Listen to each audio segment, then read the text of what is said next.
지난 주일날 우리가 어떤 내용을 좀 다뤘냐면 그 born again 크리스찬이라고 하는 말에 대해서 우리가 살펴봤죠. 그래서 모든 크리스찬은 어떤 사람들이에요? born again 크리스찬입니다. 크리스찬 가운데 어떤 사람은 born again 된 사람이고 어떤 사람은 born again 되지 않은 크리스찬, 이런 것들은 따로 없다고 말씀드렸어요. 굳이 어떤 구분을 하자 그러면 born again 크리스찬이 있고 그 다음에 크리스찬이 아닌 세상 사람들이 있는 것뿐입니다. 우리 크리스찬 안에 어떤 사람은 born again 되고 어떤 사람은 안 되고 이런 것들은 존재하지 않습니다. 그래서 우리가 물론 이제 그 지미 카터라고 하는 아주 훌륭하신 믿음이 좋은 미국 대통령이 처음 사용을 하신 말이긴 하지만, 표현이긴 하지만, 엄밀하게 말하면 born again 크리스찬이라고 하는 용어 자체를 우리가 사용하지 말아야 됩니다.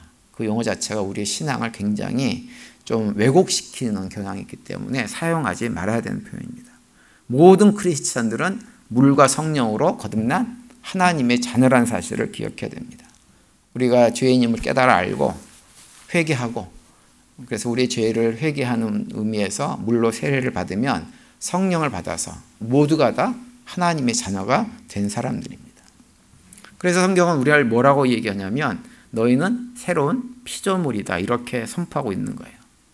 그래서 새로운 피조물이 된 우리들이 이제 믿음의 생활을 하면서 관심을 가져야 될 것은 무엇이냐면 다른 것이 아니라 하나님 백성다운 삶을 우리가 어떻게 살아가야 될 것이냐라고 하는 것에 관심을 가져야 됩니다.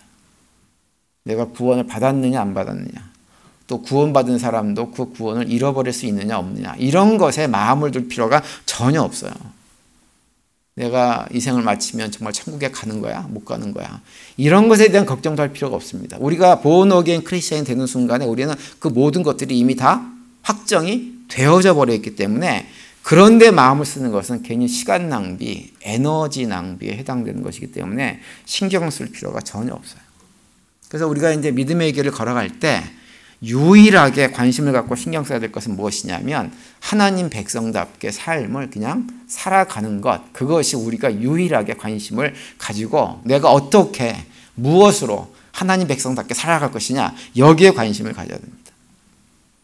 그래서 로마서 12장 2절 말씀에 보면 이렇게 우리에게 권면하고 있죠. 너희는 이 세대를 본받지 말고 오직 마음을 새롭게 함으로 변화를 받아 하나님의 선하시고 기뻐하시고 온전하신 뜻이 무엇인지 분별하도록 하라, 이렇게 말씀을 해주고 있습니다.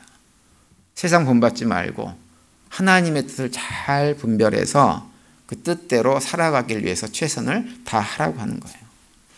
우리 성도들은 그러한 삶을 살도록 부름을 받은 사람들이고, 그러한 삶을 살아가면서 세상 사람들이 살아가는 삶의 방식이 틀렸다고 하는 것을 선포하는 사람들이 누구냐? 우리 믿음의 성도들입니다.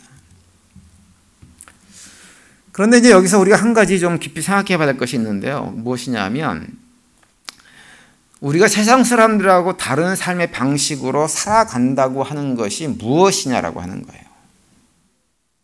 우리가 그걸 흔히 구별된 삶이다 이렇게 표현을 많이 하는데요. 우리가 세상 사람들과 구별된 다른 삶을 산다고 하는 것이 구체적으로 무엇인가라고 하는 것을 생각을 해보면 사실은 굉장히 일차적으로 막연한 측면이 있고요. 막연한 뿐만 아니라 한편으로는 어떤 것도 있냐면 많은 분들이 그 구별된 삶을 살아간다고 하는 것을 좀 왜곡되게 생각하는 경향이 상당히 많이 있습니다. 그래서 신앙생활을 우리가 열심히 한다고 하기는 하는데 방향이 좀 이상해진, 그래서 세상 사람들이 볼 때에도 이상한 삶을 살아가는 사람들이 교회 다니는 사람인 것처럼 보여질 때가 굉장히 많이 있습니다. 그래서 이걸 우리가 조금 다시 오늘은 생각을 좀 해보려고 합니다. 구약성경에 보면 구약성경에 기록된 히브리어 단어 중에 어떤 단어가 있냐면 코데시라고 하는 단어가 있어요. 근데 이 코데시라고 하는 말의 뜻은 뭐냐 하면 잘라내고 분리하고 구별한다라고 하는 의미를 가진 단어입니다. 그런데 그냥 잘라내고 구별하고 분리하는 것이 아니라 더러운 것은 잘라내고 또 더러운 것으로부터 분리하고 구별한다고 하는 의미를 표현할 때 이 코데시라고 하는 단어를 사용을 해요. 그래서 성경에도 보면 이제 악하고 더러운 것과 분리되고 구별된 삶을 살아가는 것이라고 우리한테 이렇게 권면할 때 이 코데시라고 하는 말을 사용해가지고 우리에게 권면을 합니다. 대표적으로 사용된 구약성경 말씀이 레위기 11장 45절 말씀이에요. 이렇게 말씀합니다. 나는 너희의 하나님이 되려고 너희를 애굽 땅에서 인도하여 낸 여호와라. 내가 거룩하니 너희도 거룩할지어다. 이렇게 말씀을 하는데요. 여기서 거룩하라라고 번역된 단어가 바로 코데시라고 하는 단어예요. 그리고 오늘 본문 베드로전서 3장 6절 말씀도 이 레위기 11장 45절 말씀을 인용해서 또 말씀을 하고 있습니다. 그 16절 보시면 이렇게 돼 있죠. 기록되었을 때, 여기서 기록되었을 때라고 하는 표현은 뭐냐면 레위기 11장 45절을 언급하는 거예요. 기록되었을 때 내가 거룩하니 너희도 거룩할지어다 하셨느니라, 이렇게 말씀을 하고 있습니다. 코데시라고 하는 표현 그대로 하나님은 우리가 하나님 백성답게 구별된, 그리고 더러운 것들은 잘라낸 그러한 삶을 살아가기를 원하십니다. 그런 것과 섞여 사는 것을 원하지 않으세요. 더럽고 추한 거, 악한 것들, 그런 것들 우리 삶 속에 철저하게 잘라낼 거 잘라내고 분리할 거 분리하고 구별할 건 구별해가지고 하나님의 백성다운 삶을 살아가기를 하나님께서 원하십니다. 근데 이제 여기서 한 가지 우리가 해야 될 질문이 뭐냐 하면 구체적으로 그것이 무엇이냐라고 하는 거예요. 뭘 잘라내고 뭘 구별하고 하는 것이 무엇인가? 우리 스스로를 우리가 성도라고 얘기하는데 거룩한 무리라고 하는 단어잖아요. 이름 그대로 내가 거룩한 삶, 구별된 삶, 분리되어진 삶을 살아야 되는데 그것이 도대체 구체적으로 무엇인가라고 하는 걸 생각해 보면 말씀드린 대로 애매하기도 하고 어떤 면에서는 굉장히 잘못 이해해서 우리의 신앙이 왜곡된 측면들이 많이 있습니다. 여러분 성도님들, 우리가 흔히 거룩한 삶을 살아야 된다라고 할 때 그 거룩한 삶의 모습을 이렇게 연상을 하면 어떤 이미지가 머릿속에 떠오르세요?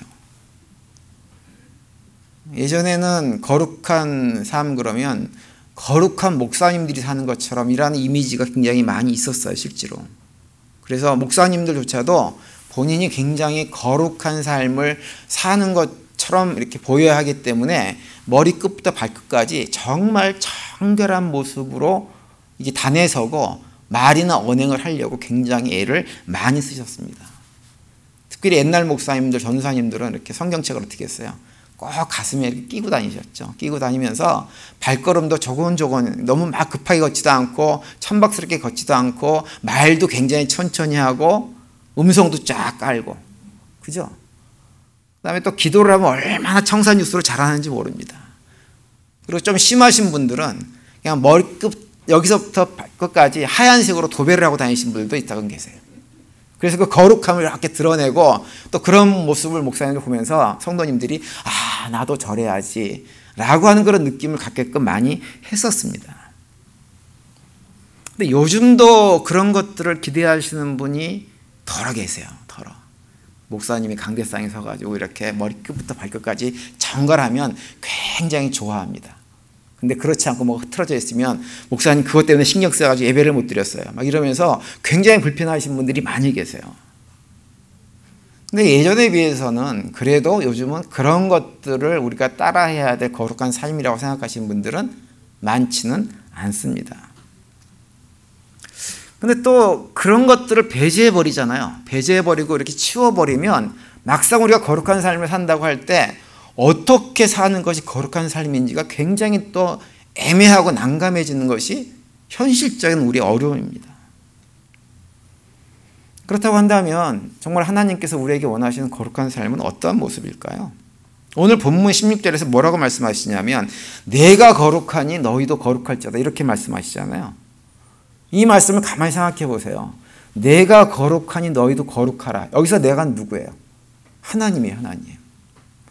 하나님께서 우리한테 어느 정도 수준의 레벨의 거룩함을 요구하시냐면 하나님이 거룩하신 것처럼 우리도 그렇게 거룩하기를 바라신다고 하는 거예요.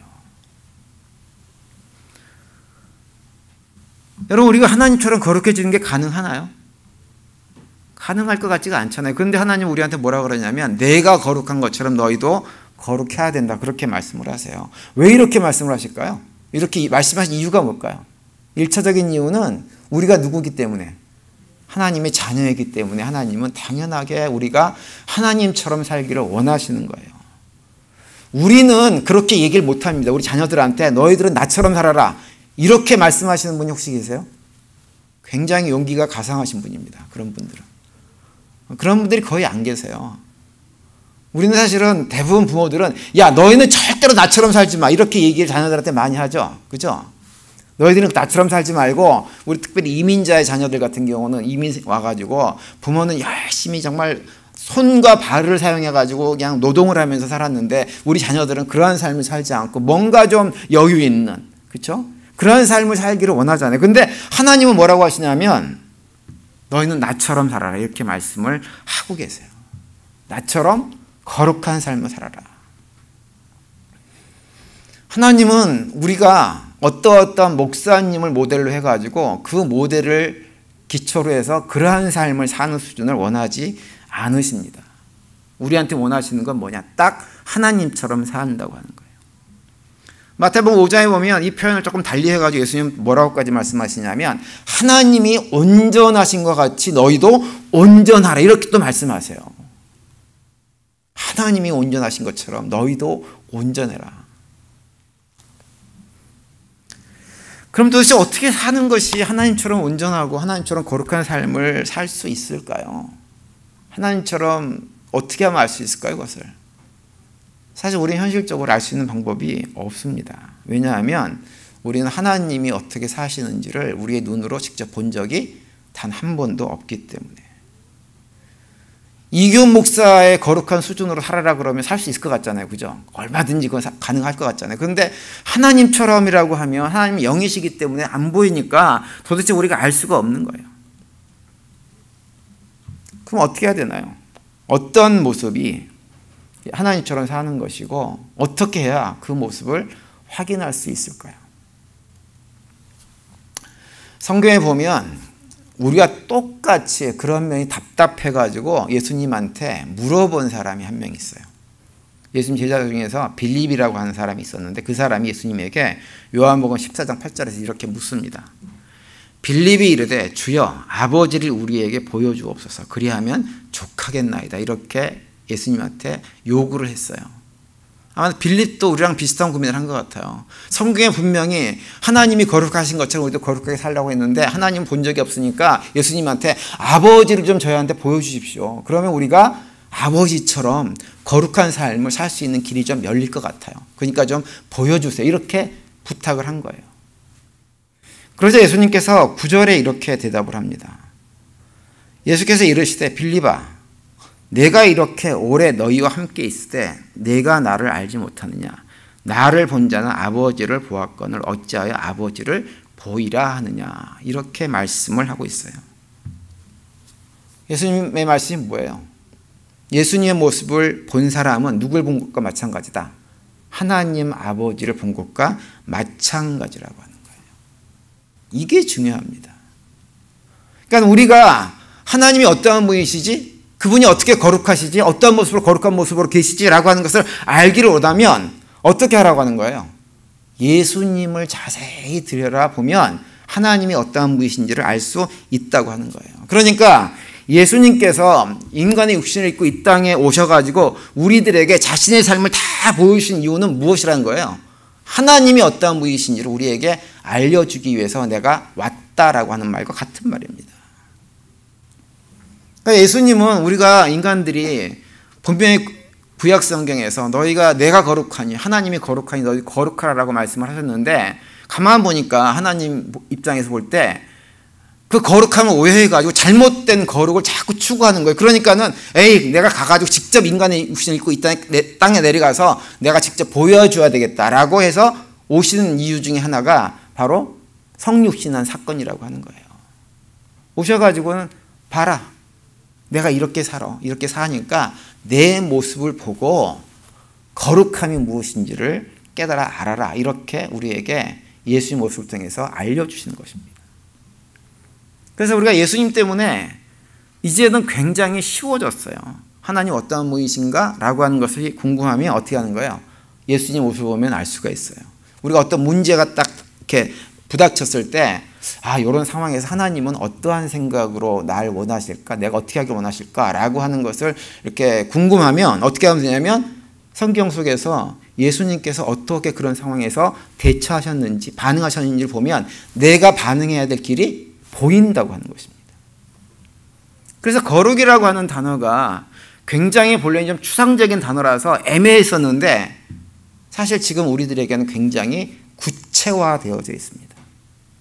하나님이 거룩하신 것처럼 너희도 거룩하라. 다시 말하면 예수님의 모습을 보고 예수님의 거룩함을 따라하라. 이렇게 말씀을 하고 있는 것입니다. 그러면 여러분 신약 성경에서 공생애를 보면, 특별히 복음서를 보면 예수님의 공생애 동안 예수님의 모습을 보면 예수님이 거룩한 삶을 사셨을 텐데 그 모습은 어떠한 거룩함인가요? 신약성경 복음서를 이렇게 읽어보면요, 사실은 이렇게 자세히 읽어보신 분들은 아시겠지만 그 복음서에 기록되어진 예수님의 모습이 우리가 일반적으로 기대하고 있는 거룩함의 모습을 기초로 해가지고 기대라고 바라보면 굉장히 당혹스러운 모습이 예수님에게 굉장히 많이 보입니다.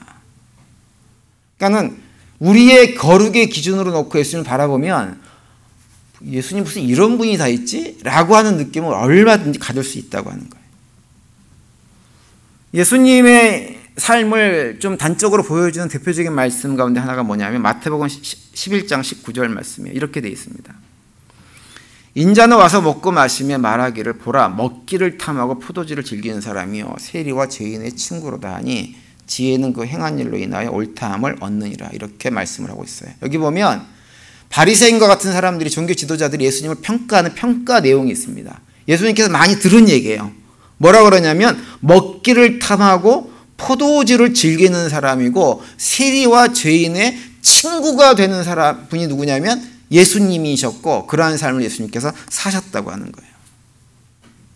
조금 풀어서 얘기하면 예수님은 어떤 분이시냐? 굉장히 노는 걸 좋아하셨어요. 제가 예전에 한번 말씀드렸죠. 놀기 좋아하는 목사님. 정말 노는 걸 좋아하셨던 분이고요. 파티 좋아하셨습니다. 먹고 마시는 거 즐기고 심지어는 포도주도 즐겼던 분이 예수님이세요. 그래서 예수님을 대적한 사람들이 예수님을 술주정뱅이다 이렇게 표현을 하고 있는 거예요. 그러니까 그럴 정도로 굉장히 자유스러웠던 분이 예수님이라고 하는 거예요. 제가 며칠 전에 이렇게 신방하고 또 전도도 하고 이렇게 좀 요즘 좀 돌아다니거든요. 근데 이제 다니다가 어떤 한 70세쯤 돼 보이는 나이 드신 한국 어르신을 한 분 만났어요. 어느 가게에서 일하시는 분을 만났는데 그분한테 이런저런 얘기하다가 교회 나오시라고 그랬더니 그분이 어떤 얘기를 하냐면, 목사님 내가요 사실은요 술과 담배를 못 끊어가지고 교회를 못 나갑니다. 그렇게 얘기하시는 거예요. 제가 뭐라 그랬게요? 아무 상관없습니다. 나오십시오. 그렇게 말씀드렸어요. 그럼 예수님의 삶은요 굉장히 자유스러웠던 분이세요. 얽매였던 분이 아니세요. 그러니까 예수님은 우리가 생각하는 거룩한 삶, 머리끝부터 발끝까지 아주 정갈해가지고 이게 찔러도 피도 안 날 것 같은 그런 삶을 사셨던 분이 결코 아닙니다. 예수님 볼 때, 우리가 볼 때는 뭐 저런 사람이 하나님의 아들이라고 그러나 라고 생각할 정도의 삶을 사셨던 분이세요. 근데 우리가 생각하는 일반적인 거룩은요, 그래서 사실은 예수님하고 별로 상관이 없는 거룩함의 모습이에요. 가만히 생각해보면, 성경을 읽어보면 우리가 생각하는 일반적으로 거룩하다라고 느끼는, 고백하는 이렇게 표현들은 어떤 게 있냐면 누구랑 비슷하냐면 예수님하고 비슷한 것이 아니고 복음서에 기록되어져 있는 바리새인들이 추구했던 거룩함과 굉장히 많이 닮아 있습니다. 그래서 우리가 일반적으로 생각하는 거룩은요 진짜가 아니고 사실은 심하게 얘기하면 가짜 거룩입니다. 가짜 거룩. 여러분, 바리새인들이 추구했던 거룩은 어떤 거룩이냐? 한마디로 얘기하면 다른 사람들이 자기를 거룩하게 봐주기를 원하는 목적으로 했던 거룩이 바리새인들의 거룩이었어요. 다시 말하면 다른 사람들이 봐도 아유 저 사람은 참 거룩하네 이런 느낌을 갖게 했다고 하는 거예요. 그리고 그런 인정을 받고 싶어가지고 끊임없이 자신들의 외모를 꾸미는 이런 거룩을 행했던 사람들이 바리새인들입니다. 그래서 마태복음 6장 5절에 보면 예수님께서 이렇게 말씀을 하세요. 또 너희는 기도할 때 외식하는 자와 같이 하지 말라. 그들은 사람에게 보이려고 회당과 큰 거리 어귀에 서서 기도하기를 좋아하느니라. 바리새인들 큰 길거리에서 기도하면서 하나님에게 손들고 기도하면서 그 거룩한 기도하는 모습들을 갖다 사람들한테 보여서 사람들로 하여금 야, 저 바리새인은 훌륭하다. 아무 때나 이렇게 기도하고 열심히 기도하고 그걸 부러워하게 만들고 이렇게 했던 사람들이 바리새인들인데 예수님께서 말씀하시는 건 뭐예요? 그런 식으로 하지 말라고 하는 거예요. 그런 식으로 하지 말라. 또 마태복음 23장 5절에 보시면 이렇게도 말씀하세요. 그들의 모든 행위를 사람에게 보이고자 하나니 곧 그 경문띠를 넓게 하여 옷을 길게 하고 사람들에게 경건하고 거룩하게 보이기 위해서 치장을 깔끔하게 하는 거예요. 깔끔하게. 근데 예수님께 얘기는 뭐예요? 이 얘기도 그게 아니라고 하는 거예요. 그게 아니라고. 그게 진짜 거룩이 아니라고 하는 거예요. 바리새인들은 자신들이 끊임없이 다른 사람들이 자신들을 거룩하게 보여지게 하기 위해서 이런저런 수고 노력들을 많이 했는데 사실은 그 수고와 노력이라고 하는 것이 본인들에게도 굉장히 불편한 것이었어요. 그래서 사람들이 볼 때에는 그런 모습으로 다 보이다가 사람들이 안 보면 그렇게 안 사는 거예요. 그래서 예수님께서 그들을 뭐라 그랬냐면 외식하고 있다 이렇게 말씀을 하고 있는 거예요. 평소에도 그렇게 사냐면 그렇게 사는 게 아니에요. 그러면서 자기들도 못하면서 그렇게 하지 않는 사람들은 어떻게 해요? 정죄하고 비난하는 일을 열심히 했던 사람이 누구냐면 바리새인들이라고 하는 거예요. 그 예수님께서 하시는 말씀이 바리새인들의 그런 가짜 거룩을 본받지 말라. 복음서에서 우리에게 분명히 그렇게 말씀을 합니다. 그래서 특별히 마태복음 23장 3절과 4절에 보면 이렇게 말씀하세요. 그러므로 무엇이든지 그들이 말하는 바는 행하고 지키되 그들이 하는 행위는 본받지 말라. 그들은 말만 하고 행하지 아니하며 또 무거운 짐을 묶어 사람의 어깨에 지우되 자기는 이것을 한 손가락으로도 움직이려 하지 아니하며 이렇게 말씀을 하세요. 이것저것 규정 만들어가지고 이렇게 하는 것이 거룩한 성도의 본래 본분의 모습이야 라고 정해놓은 것들은 많이 있는데 정작 자기들은 그것을 행하지 않는다고 하는 거예요. 사람들 보는 데서만 행하는 척하고 실제로 행하지 않는 그들의 그런 행위는 본받지 말아라. 이렇게 권면을 하고 있는 것입니다. 근데 예수님의 거룩은 그런 거룩이 아니라고 하는 거죠. 그런데 성경을 보면 예수님은 어떤 거룩이냐면 그래서 사람들을 끊임없이 어떤 법을 만들어가지고 그 안에서 얽매이게 하는 것이 아니라 예수님의 거룩은 어떤 거룩이냐. 다른 사람을 끊임없이 편안하고 자유롭게 하는 거룩이었어요.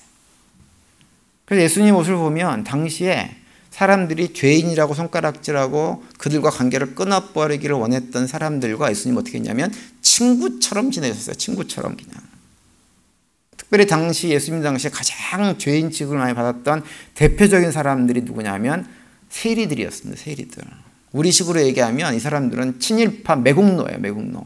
왜냐하면 유대인들의 세금을 걷어다가 로마 제국에 바치는 사람들이기 때문에 매국노 정말로 저주해도 상관이 없는 그런 대상들이 세리들이었는데 예수님은 그 세리들과 함께 하셨고 마태복음을 기록한 마태가 세리였어요. 예수님 시절이었는데.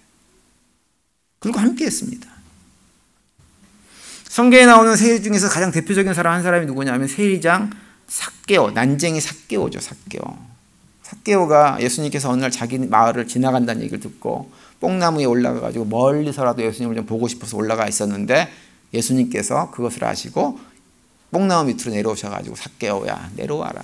내가 오늘 너희 집에 거해야 되겠다. 유해야 되겠다. 이렇게 말씀을 하시고 삭개오와 함께 그의 집으로 가서 또 먹고 마십니다.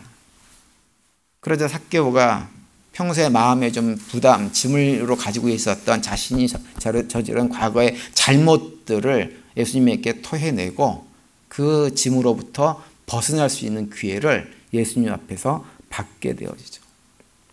예수님께서 그 집에 들어가셔서 그를 자유롭게 해주신 거예요. 그래서 예수님의 모습을 보면 누구를 만나고 교제하는 일에 꺼리낌이 없고 늘 자유로우셨어요. 사회 통념에 따라서 이 사람은 죄인이니까 만나면 안 되고 이 사람은 좋은 사람이니까 만나고 라고 하는 것에 전혀 얽매이신 분이 아니세요. 그 자유로움 속에서 본인도 굉장히 자유로웠지만 다른 사람들도 자유롭게 만들어주는 삶을 사셨던 분이 예수님인데, 바로 그 모습이 어떤 모습이냐? 진짜 거룩한 삶이라고 하는 거예요. 그래서 예수님과 함께 있으면 굉장히 부정적이고 험악한 분위기도 긍정적으로 바뀌고요. 절망과 좌절, 이런 분위기가 막 소망이 있는 분위기로 바뀌고, 한없이 외로움을 많이 느끼고 하는 이런 어떤 삶을 살던 사람들도 내가 어딘가에 소속되어 있는, 친구를 얻은 것 같은 느낌을 갖게 만들어줬던 분이 바로 예수님입니다. 그런 얘기 가운데 또 하나 얘기가 뭐냐 하면, 간음하다가 걸려서 예수님 앞에 끌려온 여인에 관한 얘기입니다. 한 여인이 간음을 했어요. 죽을 죄를 정말 졌어요. 돌에 맞아 죽어도 할 말이 없는 상황 속에서 떨어져 있는 거예요. 그 여인이 예수님 앞에 끌려오면서 얼마나 그 마음속에 공포와 두려움으로 짓눌려 있었겠어요. 그리고 그 여인을 끌고 온 사람들은 그 마음속에 분노 때문에 그 여인을 돌로 쳐서 죽이지 않으면 안 되는, 그래야만 속이 시원한 그런 상태로 사람들이 구름대처럼 몰려가지고 예수님한테 그 여인을 끌고 왔어요. 예수님, 이 여자 어떻게 할까요? 물어봤어요. 그럴 때 예수님께서 단 한마디로 모든 것들을 정리하십니다. 너희 가운데 죄 없는 자가 먼저 돌로 쳐라. 그 한마디로 모든 사람들은 자신의 죄를 돌아보고 다 돌아갔어요. 그리고 죄를 지어서 돌에 맞아 죽어도 할 말이 없었던 그 여인은 그 자리에서 온전한 해방을 경험하게 되어집니다. 그 마음속에 있던 불안, 공포, 또 사람들이 가지고 분노의 마음들을 예수님은 다 자유롭게, 평화롭게 만들어 주신 거예요. 그러면서 그 여인에게 얘기합니다. 다시는 죄 가운데 살지 말아라. 그리고 그 여인을 돌려보내주십니다. 그리고 또 예수님의 거룩을 또 한 가지 표현하자 그러면, 예수님의 거룩은요, 늘 사랑에 기초한 거룩이었어요. 보면 예수님이 공생애를 사시는 동안에 바리새인들하고 많이 부딪혔던 그 이슈 중에 하나가 무엇이냐면, 안식일을 어떻게 지키느냐라고 하는 이슈 때문에 많이 부딪혔습니다. 왜냐하면 바리새인들 입장에서는 안식일을 잘 지키고 아무 일도 그날 하지 말아야 되는데, 예수님께서 자꾸 그날 뭘 하셨어요? 일을 하셨어요. 일을. 특별히 병자 같은 사람들을 고치는 일을 예수님께서 많이 하셔가지고 바리새인들 입장에서 영 마땅치가 않은 거예요. 그래서 예수님한테 자꾸 시비를 걸었습니다. 누가복음 13장에 보면 예수님께서 안식일에 18년 동안 귀신 들려 신음하고 고통당하는 한 여인을 고쳐주는 장면이 나와요. 근데 그 일을 어디서 했냐면 어느 회당에서 하셨어요. 회당에서. 그러자 그 회당의 회당장이 예수님에게 이렇게 반응을 합니다. 누가복음 13장 14절 보시면, 회당장이 예수께서 안식일에 병 고치는 것을 분내어 무리에게 이르되, 일할 날이 역사가 있으니 그동안에 와서 고침을 받을 것이요 안식일에는 하지 말 것이니라 하고는, 이렇게 얘기를 합니다. 아마도 그 여인이 고침을 받는 것을 보면서 많은 사람들이 예수님한테 그랬던 것 같아요. 예수님, 나도 고쳐주세요. 나도 고쳐주세요. 막 그렇게 했던 것 같아요. 그러니까 회당장이 화가 나가지고 6일이 있는데 6일 동안 와서 그날 시간이 많으니까 그때 와가지고 고침받지 왜 안식일에 와가지고 병 고쳐달라고 난리치느냐. 이건 아니다 라고 얘기를 한 것입니다. 회당장 입장에서 볼 때는 6일 동안에 해도 충분하다고 하는 거예요. 근데 상식적으로 보면 맞는 얘기입니다. 그날 고쳐주면 되잖아요. 그죠? 아픈 사람도 그날 고쳐주면 되는데 굳이 하지 말라고 하는 안식일의 규정을 어기면서까지 굳이 안식일에 해줄 일이 뭐가 있냐라고 하는 거예요. 회당장의 생각은 뭐냐면 상식적으로 그 얘기를 하는 거예요. 보통 사람들이 좀 아픈 사람들을 치료받는 거 생각하는 거예요. 그런 사람 입장에서는 뭐 하루 정도 조금 더 아픈다고 해가지고 그게 무슨 큰일이 있겠어요. 그런데 예수님의 생각은 그게 아니었어요. 특별히 18년 동안 귀신에 붙들려 있던 여인 입장에서 생각하면 그게 아니었어요. 왜냐하면 18년 동안 귀신에 붙들려서 온갖 괴로움을 당한 사람 입장에서는 하루가 어땠을까요? 하루가 천년 같은 거예요. 천년. 하루가 천년 같은 거 아니겠어요? 우리도 어떤 질병에 걸려보면 하루하루 아파가지고 도저히 병이 낫지도 않은데 그런 상황 속에서 당하는 고통은 하루 먼저 낳고 안 낳고가 얼마나 큰 것인지 모릅니다. 근데 예수님은 그 여인의 그 마음을 아시는 거예요. 왜? 그 여인을 사랑하니까. 그래서 말씀하시는 거예요. 안식일 날 굳이 고칠 필요가 없는 질병이 있는 것이 아니라 모든 질병이 있다고 한다면 안식일이라고 할지라도 고쳐야 된다라고 하시면서 고쳐버리는 거예요. 그냥 고쳐버리는 거예요. 그것이 뭐냐? 예수님의 사랑입니다. 사랑. 그러한 삶을 사셨던 분이 바로 예수님이고, 그러한 삶을 통해서 우리에게 진짜 우리가 지켜야 될 거룩이 무엇인가라고 하는 것을 보여주시는 거예요. 그래서 진짜 거룩함은 무엇이냐? 사랑에 기초한 것이 진짜 거룩이고, 내가 다른 사람들이 나를 어떻게 볼 것이냐라고 하는 것에 관심을 갖는 것이 거룩이 아니라 다른 사람들의 형편을 내가 보고 그 사람들의 형편, 얽매여 있고 짓눌려 있고 매여 있고 고통당하고 있고 슬픔과 절망과 좌절 속에 있는 사람들을 이렇게 세우고 손잡아주고 그들을 위로하고 그들과 함께 해주고 친구가 되어주고 그들을 자유하게 해주고 라고 하는 그런 삶을 살아가는 것, 그것이 무엇이냐? 예수님께서 우리에게 보여주시는 참된 거룩의 모습이라고 하는 거죠. 여러분, 그래서 우리가 거룩한 삶을 살고자 할 때 다른 사람들이 나를 어떻게 볼까라고 하는 것에 관심을 가지는 한 그것은 결코 진짜 거룩한 삶을 사는 것이 될 수가 없는 것입니다. 진짜 거룩이란 무엇이냐? 예수님의 옷을 통해서 확인한 다른 사람들이 나를 어떻게 보든지 무엇이라고 평가하든지 어떻게 비난하든지 상관없이 다른 사람들을 위해서 기꺼이 나의 삶을 헌신하고 희생하고 그들의 삶을 일으켜 세우는 일에 쓰임받는 삶을 살아가는 것, 그것이 무엇이냐? 참된 거룩한 삶의 본질이라고 하는 거예요. 하나님, 우리가 그런 모습을 살아가면서 이웃과의 관계도 바르게 세워지고 그것을 통해서 하나님과 관계도 바르게 세우는, 그래서 참된 거룩한 삶을 살기를 주님께서는 원하십니다. 그래서 우리가 거룩한 삶을 산다고 할 때 그걸 확인해 봐야 돼요. 나는 이웃과의 관계 속에서 어떠한 모습인가. 옆 사람과 관계를 할 때 내가 그 자리에 있음으로 해가지고 분위기가 어떻게 바뀌는가.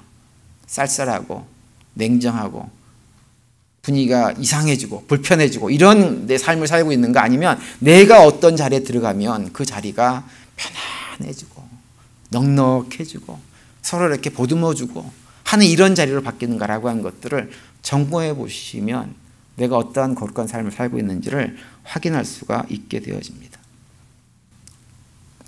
그래서 진짜 거룩한 사람은 어떤 사람이냐? 늘 자연스럽고 자신의 거룩함에 관심 없지만 분위기를 따뜻하게 만들고 밝게 만들고 편안하게 만드는 역할을 하는 것, 그것이 진짜 거룩입니다. 동의가 되세요? 동의가 되세요? 따라서 이번 한 주간 지내시면서 우리 모든 성도님들이, 우리가 성도잖아요. 성도, 그죠? 성도답게 성도다운 삶을, 거룩한 삶을 살아가는 우리 모두가 될 수 있게 되기를 간절히 바랍니다. 그래서 우리가 어떤 자리에 있든지 우리가 서 있는 자리가 더욱 밝아지고 자유로워지고 편안해지고 행복해지고 즐거워지고 하는 이런 모습으로 우리 삶의 자리를 만들어가는 일에 귀하게 쓰임받는 한 주간의 삶을 살아낼 수 있게 되기를 간절히 바랍니다. 그래서 그런 고백 가운데 하나님의 기쁨이 되어주시고 그 가운데 또 하나님께 주시는 평강들을 풍성히 누리는 복된 한 주간이 되시기를 간절히 축원드립니다.